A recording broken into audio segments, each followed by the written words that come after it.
हे hello guys, welcome to my channel. तर आज बघा मी चकोल्या बनवणार आहे चपातीच्या पिठाच्या, म्हणजे गव्हाच्या पिठाच्या.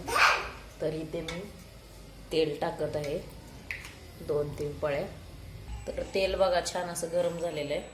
तर इथे आपण कढीपत्ता टाकूया.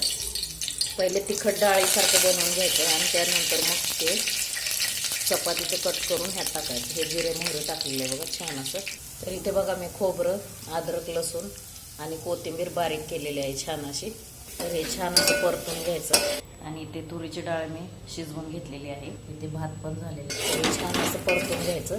हे छान असं भाजलंय तर इथे सगळा मसाला वगैरे टाकायचा. गरम मसाला, लाल तिखट. हे छान असं भाजलेलं आहे. इथे बघा तुम्ही डाळ टाकायची. तर हे बघू शकता असं झालेलं आहे. तर हे छान असं उकळी आली की ह्यामध्ये चपाती कट करून टाकायची, चकोल्या बनवायचे.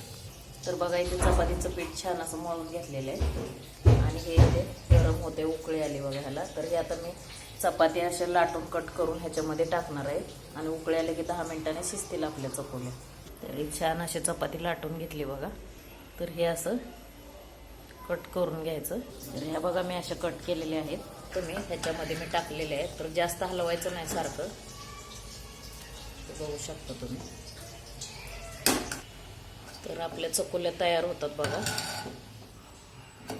कशा वाटल्या नक्की सांगा. कोथिंबीर मी ह्यातच बारीक करून टाकली, त्यामुळे मी वरतून नाही टाकलेली. तर कशा वाटतात नक्की सांगा. अजून शिजतात आहे, म्हणजे 10 मिनिटं लागतील शिजायला. चला तर बाय, भेटू पुढच्या व्हिडिओमध्ये. कशा वाटल्या नक्की सांगा.